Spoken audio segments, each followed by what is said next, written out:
नमस्कार बाळांनो, विषय इतिहास धडा 12वा. पुरंदरचा वेढा व तह. बघा, पुरंदरचा वेढा व तह. आता या धड्यामध्ये औरंगजेब बादशाहवर वचक बसावा म्हणून शिवरायांनी सुरत शहरावर छापा घालून लक्षावधी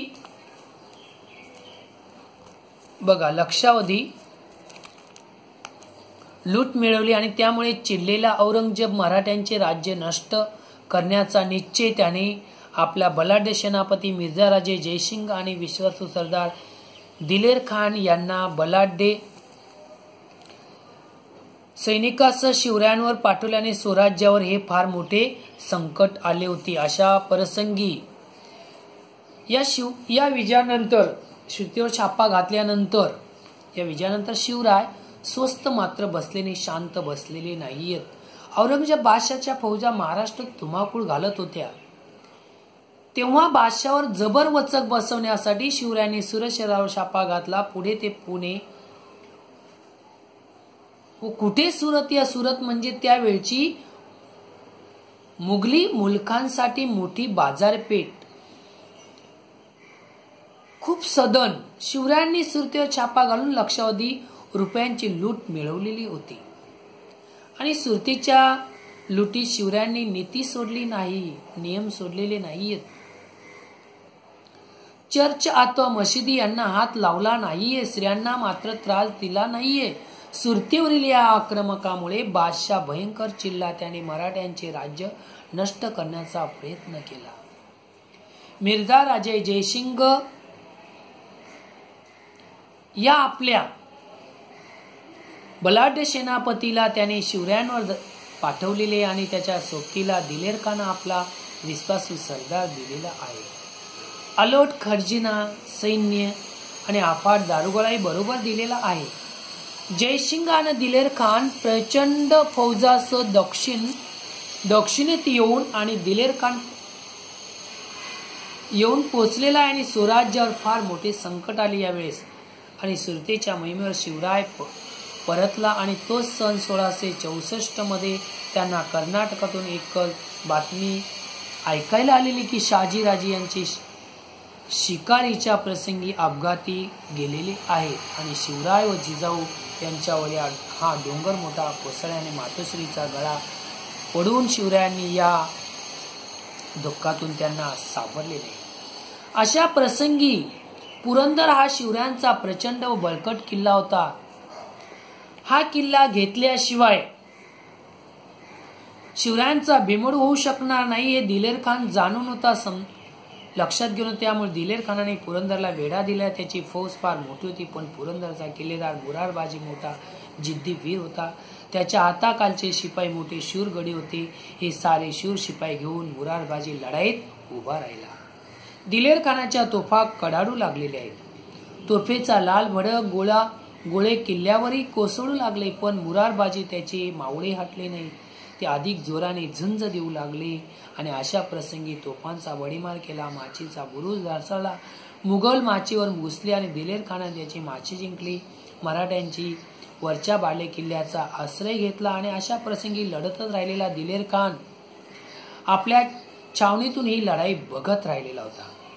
अशा प्रसंगी मुरारबाजी रागाने लाल झाला होता आणि त्याने 500 मावळे निवडले आणि त्याने घेऊन तो मुघलांवर हल्ला करायचा बेत केला. बाले किल्ल्याला दरवाजा उघडला. हर हर महादेव अशी गर्जना करत मुरारबाजी आणि त्याचे मावळे मुघलांवर तुटून पडलेले होते.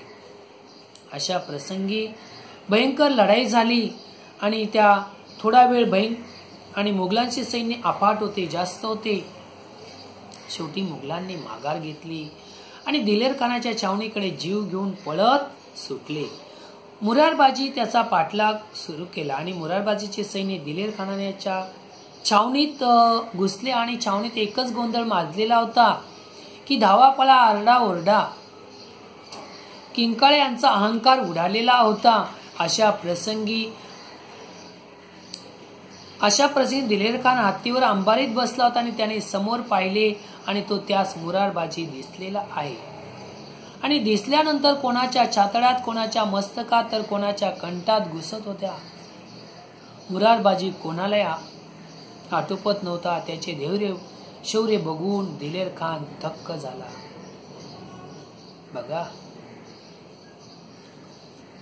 बघा तलवारी एकमेकांच्या याच्यात लागत होत्या, घुसत होत्या.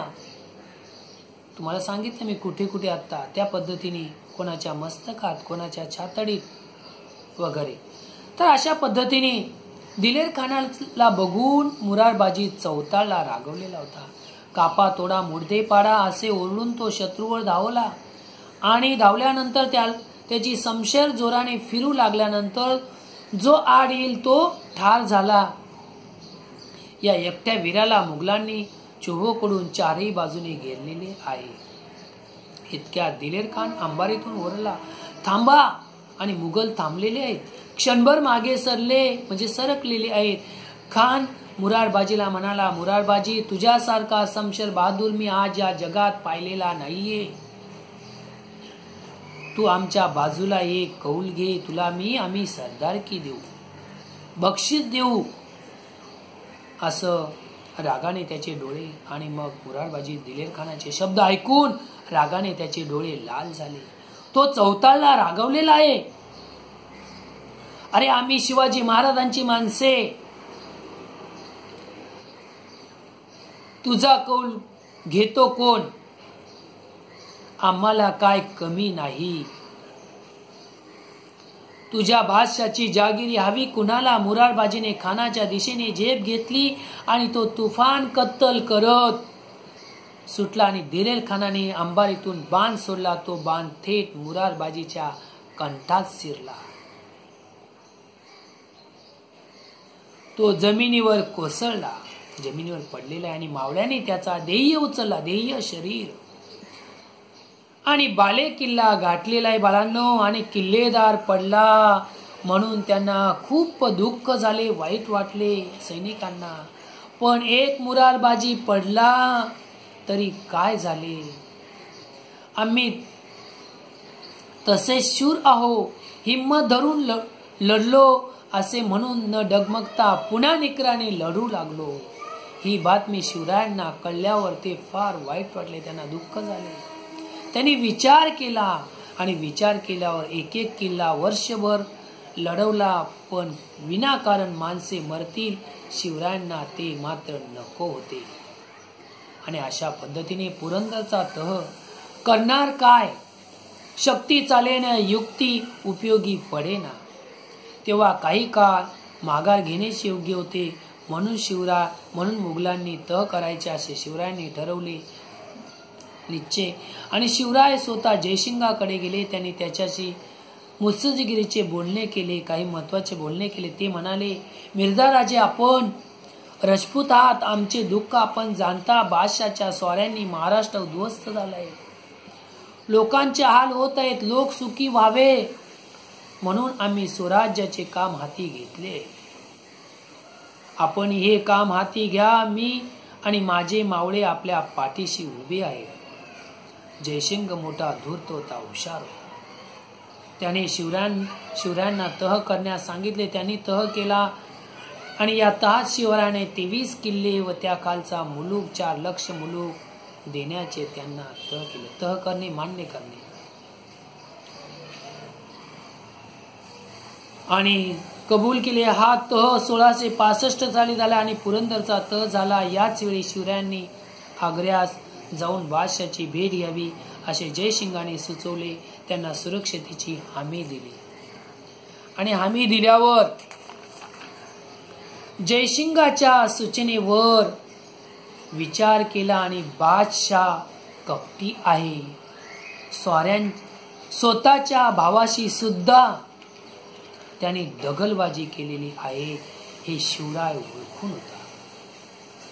तरी पण या प्रसंगाला सावधगिरीने तोंड द्यावे असे त्यांनी ठरवले. आपण बादशाची भेट घेण्यास आग्र्यात जाण्यास तयार आहोत असे शिवरायांनी जयसिंगाला कळवलेले. आलं लक्षात बाळांनो? खूप छानसा धडा आहे. धड्याचं वाचन करा आणि दिलेल्या प्रश्नांची उत्तरे छानपैकी लिहा आणि मी बाळांनो, इथेच थांबतो. धन्यवाद.